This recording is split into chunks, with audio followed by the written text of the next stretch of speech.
You know, first of all, Pooja, the very short answer is I know you. I know you, actually. If you were a stranger, I couldn't say this. You're doing it. I could just say that to you. You know, you're just doing it. You come down for dinner. How can I help? You're part of the community. You bring your good energy. You're positive. You're willing. You do actually meditate. You love God. Those are the things that we can do. So I would say that, but so rest assured, and I actually mean that,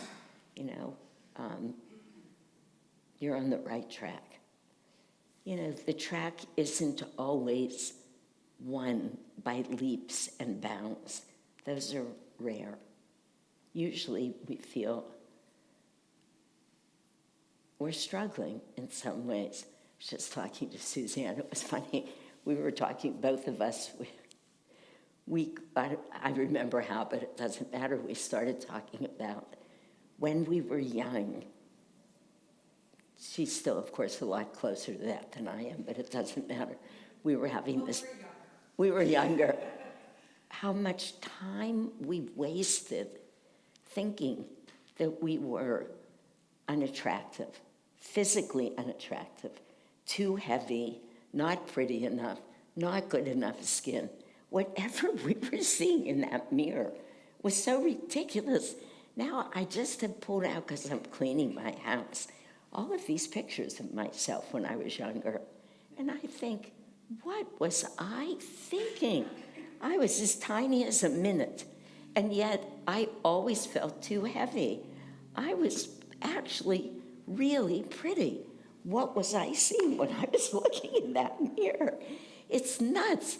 Now I'm 78, and I'm watching now skin change, hang, this, that, and I think, oh man, all that time when it was perfect, and I blew it. It's a crazy example of how we live. We just give ourselves so much problem about not just the body, but about things. And that's the nature of the human condition. We need to just keep moving forward. So that honestly, at 78, I can say it's all about energy, Shanti. Smile. Just sit upright. Raise your energy. Then you're beautiful. You're just beautiful. Not like where skin's hanging where, or what brown spots are coming, or what's happening. And it's true, it's all happening. Who cares? Energetically, is it good to look at each other? What do we see? So it's actually not a silly example. It's one maybe we can all relate to in a way. But here's another part of it. In the reading for tomorrow, what is so profound about the reading, well, there are many things, but what I was thinking about last night and this morning as I was looking at it, I read and then I meditate, I read and I meditate, is the question that comes to us with this reading called The Infinite Christ. It's a big reading. It's a deep reading because we are constantly confronted with that question, how much do I really want to make it in this lifetime? How much do I want God?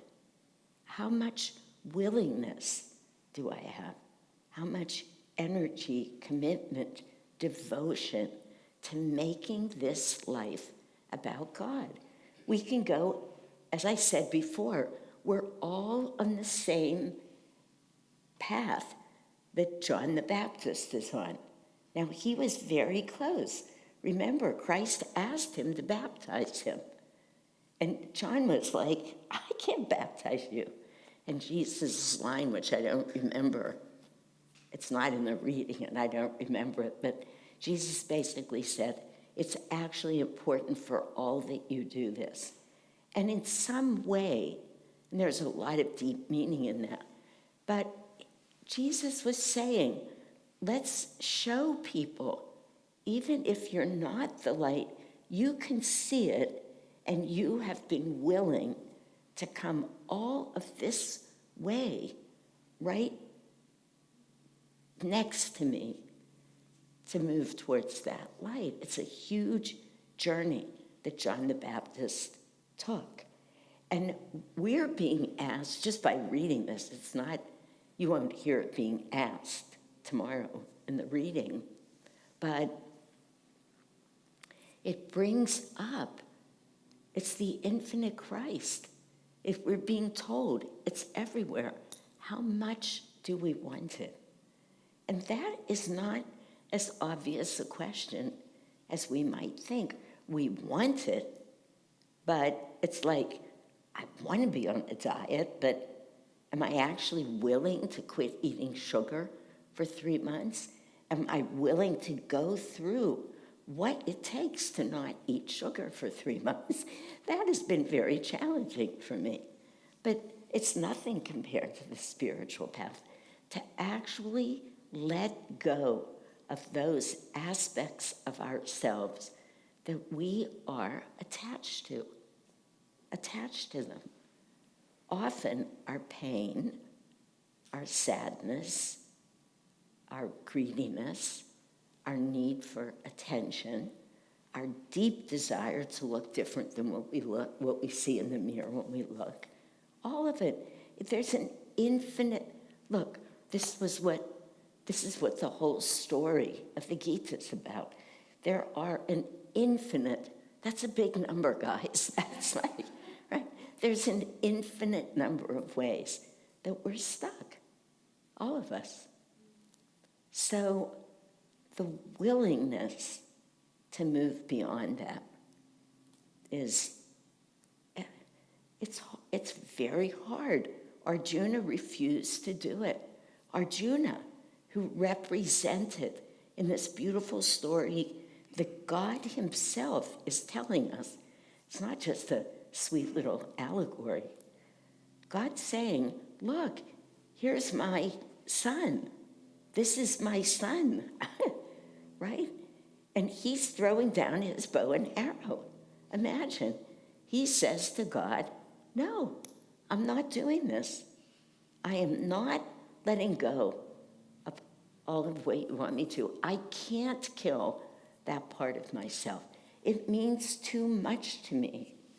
Now, everybody in this room could think of at least one, if not 100 or 1,000 things about ourselves that mean a lot to us if we're honest, if we're willing to introspect.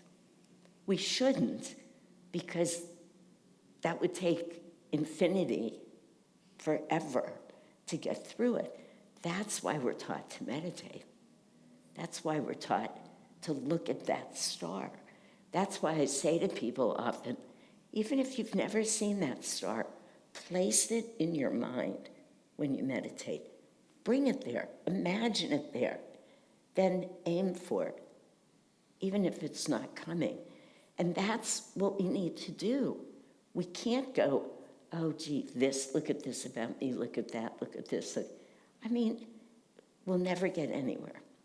So we can't do it that way, but we can acknowledge it's a big job that we've been given to get back to God. He did not make this path easy. And I'm sure many of us, I'm not alone probably in saying, I've had many conversations with him where I've actually said to him, now you listen. I listen enough. You listen. I'm annoyed. Why is it so hard?